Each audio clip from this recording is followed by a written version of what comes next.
அஸ்ஸலாமு அலைக்கும் வரஹ்மத்துல்லாஹி வபரகாத்துஹு.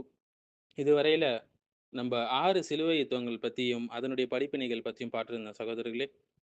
முஸ்லிம்களிடம் ஒற்றுமை குலைந்ததன் காரணமாக, இஸ்லாமிய அரசு பலவீனம் அடைந்ததின் காரணமாக, உள்பூசல்கள், அ அவர்களுக்குள்ளே போட்டி போட்டுக்கொள்வது, இதனால நெறையவே முஸ்லிம்கள் இழந்துட்டாங்கன்னு தான் சொல்ல முடியும். இஸ்லாமிய வரலாறு அதுக்கு சாட்சியாக இருக்கிறது.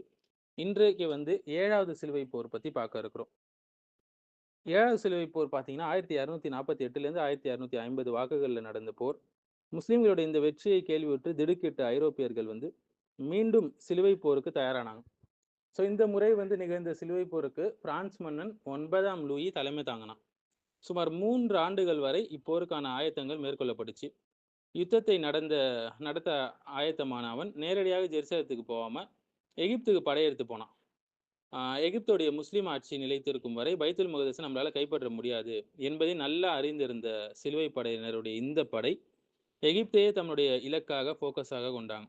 ஹிஜ்ரி 647ல கிபி 1249ல அவன் தமியர்ரா நகரை, டுமியோத் என்று சொல்லுவாங்க, தமியரா நகரை அடைந்த சமயம் சிலுவை வீரர்களுடைய வருகை அறிந்த தமியரா முஸ்லிம்கள் அந்த நகரத்தை அப்படியே விட்டுட்டு வேறு இடங்களுக்கெல்லாம் போயிட்டாங்க. ஸோ அதனால பாதுகாப்பற்று வெறிச்சோடி கிடந்த அந்த நகரத்தை சிலுவை வீரர்கள் மிக மிக லேசாக கைப்பற்றிட்டாங்க, எந்த ஒரு சிரமங்களும் படாமல். மேலும் அங்கிருந்த பள்ளிவாசல்களை எல்லாம் தேவாலயங்களாக மாத்திட்டாங்க. 9ஆம் லூயி தமியராவை தமது இருப்பிடமாக ஆக்கி கொண்டான். இதைத் தொடர்ந்து அவன் கெய்ரோவை நோக்கி தனது படையை நடத்தி சென்றான். இதே சமயம் எகிப்துடைய ஐயூபிய சுல்தான் அல் மாலிக் சாலிஹ் சிரியால ஹிம்ஸ் நகரை முற்றுகையிட்டார். சிலுவை வீரர்கள் சிரியாவில தான் தரையிறங்குவார்கள் என்று எண்ணியிருந்த அவர்கள் எகிப்தை நோக்கி செல்லும் செய்தி அறிந்ததும் ஹிம்ஸ் நகர முற்றுகை கைவிட்டுட்டு கெய்ரோவுக்கு விரைந்தான். இந்த கட்டத்துல மாலிகு சாலிஹ் மரணம் அடையவே அவரது மரண செய்தி மறைத்து கொண்டே அவரது மனைவி தளபதிகளுக்கு கலீஃபாவின் கட்டளைகளை பிறப்பித்துக் கொண்டே இருந்தார். மாலிகு சாலிஹ் மரணமாவதுக்கு 3 தினங்களுக்கு முன்பு தமியராலிருந்து லூயியின் தலைமையில புறப்பட்ட சிலுவை வீரர்கள் வழியிலேயே பல துன்பங்களுக்கும் சண்டைகளுக்கும் முகம் கொடுத்து கொண்டே மன்சூரா நகரை அடைஞ்சாங்க. எப்படியோ அந்த நகருக்கு எதிரே இருந்த பஹ்ரு சயீர் எனும் நதிக்கரையில முகாமிட்டு இருந்த அவங்க பல மாதங்களாக எகிப்தியரோடு போராட்டத்தில் ஈடுபட்டாங்க. இதற்குள்ள அவங்களுடைய மகன் துரான்ஷாவை சிரியாவிலிருந்து வரும்படி தாயார் செய்தி அனுப்புனாங்க.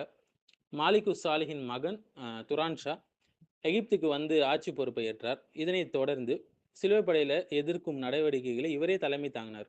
துரான்ஷாவின் வருகையை தொடர்ந்து யுத்தத்தின் போக்கு திசை மாறுச்சு. அப்படி உணவின்றி தவிக்கும் அளவுக்கு சிலுவை படையினருக்கு கொண்டிருந்த உதவிகளை தடுத்து நிறுத்தினார் ஃபர்ஸ்ட். இதனால 9ஆம் லூயி மன்னன் பேச்சுவார்த்தைக்கான வழிகளை பார்க்க ஆரம்பிச்சிட்டான். இருந்த போதிலும் அது சாத்தியமாகல. இதனால் தமியொற்றாவை விட்டும் படையை விலக்கிக் கொள்ள முடிவு செஞ்சான். அதனால இருந்த போதிலும் எகிப்தியர் அதற்கு விடல. இந்த கட்டத்துல நடைபெற்ற பல கடல் போர்ல எகிப்திய படை தான் வெற்றி அடைஞ்சு. இந்த யுத்தங்கள் போது பெருவாரியான சிலுவை படை வீரர்கள் கொல்லப்பட்டதோடு காயத்துக்கும் உள்ளானாங்க. அங்க நிலவிய பஞ்சம், தொற்று நோய் என்பதால பலர் நோய்வாய்ப்பட்டாங்க.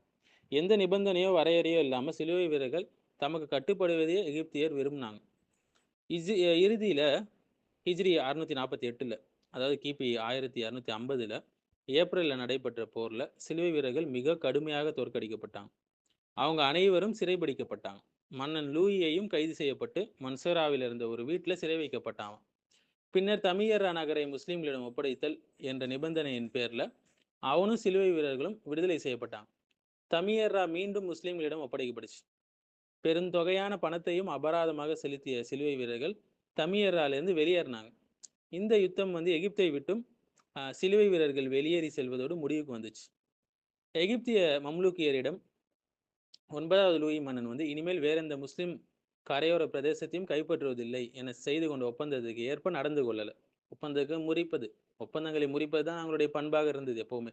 ஸோ அவன் கொடுத்த வாக்குறுதிக்கு மாற்றமாக சிரியால பல ஆண்டுகள் தங்கியிருந்து சிலுவை படை தளபதிகளிடையே காணப்பட்ட கருத்து முரண்பாடுகளை தீர்த்து வைக்கும் முயற்சியில ஈடுபட்டான்.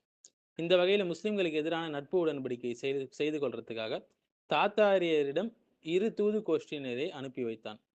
இருந்த போதிலும் இந்த நடவடிக்கையில் எந்த லாபமும் கிடைக்கவில்லை.